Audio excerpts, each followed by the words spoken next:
President Trump a short time ago telling Walmart that the company should, I'm quoting now, eat the cost. Walmart plans to cut about 1,500 jobs in a restructuring aimed at trimming its expenses and speed up decision-making. The Wall Street Journal reports that the company told employees it will reshape some of the teams, particularly in global technology. Some breaking news happened just a few moments ago.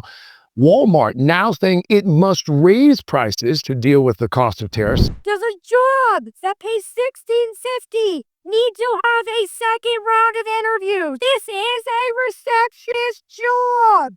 Just hire me. Have you noticed prices at your local Walmart climbing week after week? Are you worried about finding basic groceries on your shelf next month? And did you see that Walmart just cut 1,500 corporate jobs, even as it pledges to support U.S. manufacturing? Welcome to 2025, where President Trump's new tariffs are shaking America, and Walmart's response threatens to spark a food crisis.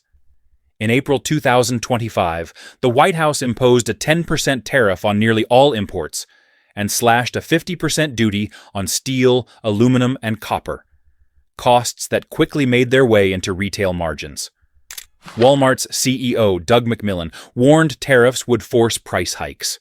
With narrow margins, the company simply can't eat the tariffs, as Trump demanded on Truth Social. Walmart made billions of dollars last year. I'll be watching, and so will your customers. By May, Walmart announced 1,500 corporate job cuts in technology and e-commerce units, far from the sensational 50,000 layoffs you may have heard, but a clear sign they're tightening belts. Meanwhile, rumors swirled of 10 distribution centers closing and 50,000 workers displaced.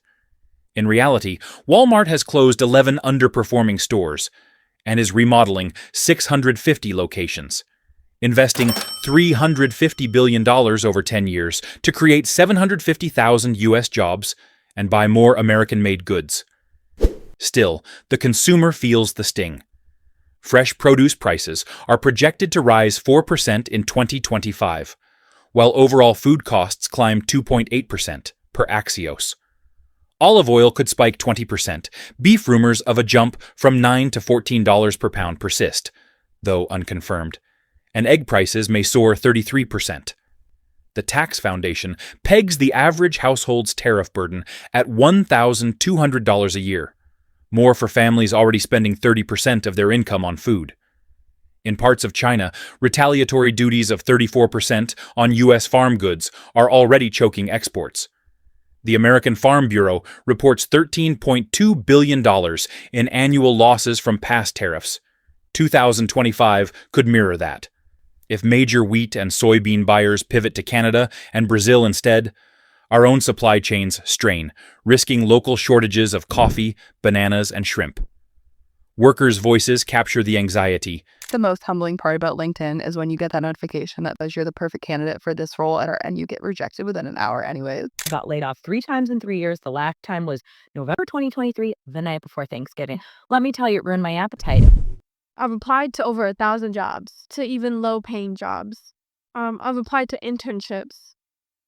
I don't know what else to do. Add in the news headline, Walmart says tariffs will drive up prices but avoid panic buying. Do this instead, and you see the tightrope Walmart walks.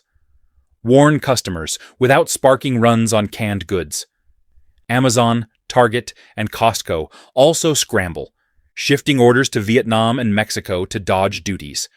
Yet Walmart's scale makes its moves a bellwether. If they can't absorb costs, who can? Next, we'll dive deeper into how these pressures unfold across U.S. towns. Grocery shelves hollow out, local businesses struggle, and Project Reset automation plans replace warehouses' night shifts.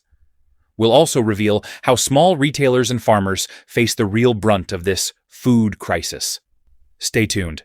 Before we dive back in, please hit the like button. Your support fuels every story we share. We're aiming for 5,000 subscribers on Global Insight, and your subscription would mean the world to us. Thank you for helping us grow. Now, let's continue. The ripple effects have already reached store aisles and kitchen tables across America. In Texas and Florida, Walmart's price tags now show a nearly 4% bump on fresh produce and a 2.8% average increase on pantry staples. Families report swapping name brands for generics just to stretch their budgets. One Reddit user summed it up. "Why is getting a job at retail so hard?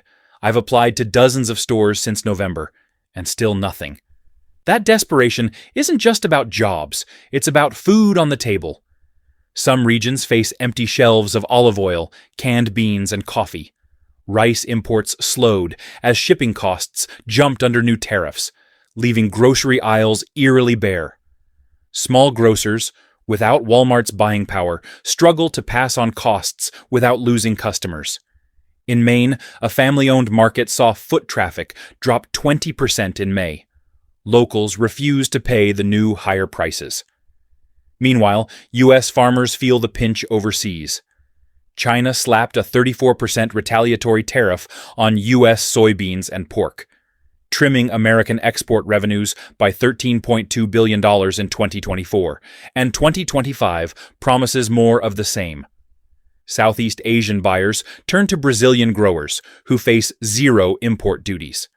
As a result, U.S. hog producers report a 5% drop in export volume, leaving excess supply and pushing farm gate pork prices down. Yet, retail pork costs still climb, squeezed by higher processing and transport expenses. Walmart's Project Reset is supposed to streamline supply chains, closing several regional warehouses and automating order sorting. But in Pennsylvania and California, warehouse workers find their night shifts replaced by robots that never clock out. Local unemployment offices record a 12% uptick in jobless claims from transportation and logistics sectors in the past quarter.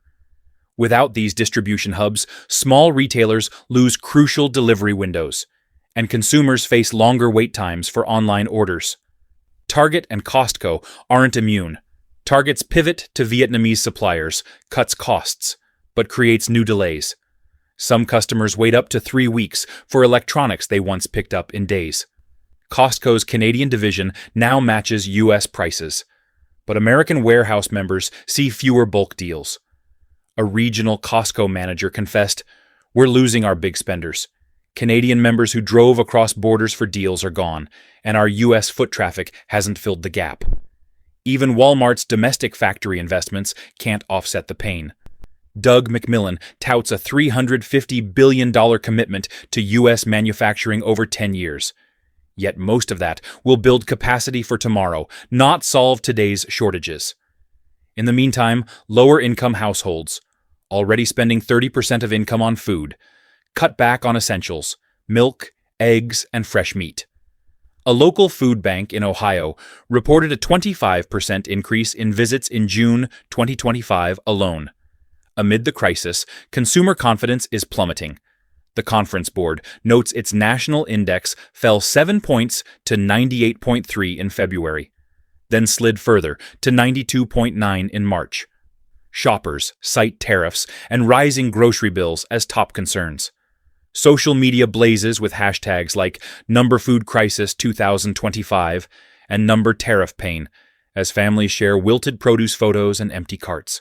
As summer of 2025 heats up, communities nationwide are scrambling for solutions. In Ohio, Governor DeWine activated emergency food assistance vouchers for 150,000 families, funded by a one-time $200 million appropriation. North Carolina's legislature fast-tracked a bill capping grocery price increases at 5% for 6 months, hoping to blunt the tariff sting. But critics argue it risks scaring away suppliers. Meanwhile, grassroots efforts spring up. In Springfield, Missouri, local farmers launched a pop-up co-op, week-long markets in vacant storefronts offering tariff-shielded corn, soy, and local beef at pre-tariff prices. Lines formed before dawn as customers, once loyal to big-box discounts, rediscovered homegrown staples. Within 3 weeks, the co-op sold out 5 times over, proving that direct farm-to-table can undercut even the lowest grocery margins. On Capitol Hill, a bipartisan coalition introduced the Tariff Relief Act of 2025, aiming to roll back the 10% blanket duty on general imports and halve steel and aluminum levies to 25%. Proponents argue it would lower consumer costs by 2% immediately and restore disrupted supply chains. Opponents warn that without tariffs, domestic manufacturing loses its shield, leaving American jobs vulnerable. Hearings are set for August, with CEOs from Walmart, Target, and the AFBF testifying on real-world impacts. In boardrooms, Walmart's U.S. manufacturing pledge gears up to ramp domestic sourcing. Plans include a new Midwestern meat processing plant slated to open in early 2026, promising 1,200 jobs, and pilot programs with regional packers to cut shipping distances and costs by 15%. But those benefits are months away, while families face empty shelves today. At the federal level, USDA researchers warn of lasting damage. Prolonged food price inflation can shift buying habits permanently, reducing dietary quality and increasing health costs. A 2025 Cornell study predicts 20% of low-income households will remain underfed even if price hikes end next year, due to depleted savings and eroded trust in retail stability. Costco and Kroger quietly lobby for targeted tariff carve-outs on perishables, arguing that fear of imported goods fees has led to a 10% drop in cross-border food trade, once a lifeline for northern states near the Canadian border. They propose a food security exemption to restore bananas, coffee, and olive oil that aren't produced domestically but are staples in American diets. If you felt the shockwaves of these policy battles, click the video on your screen now. Workers have been fired from Amazon, to see how automation and layoffs are reshaping the workforce. Discover the human stories behind the headlines and learn what's next in this era of rapid change. Don't miss it. Tap that link and stay informed.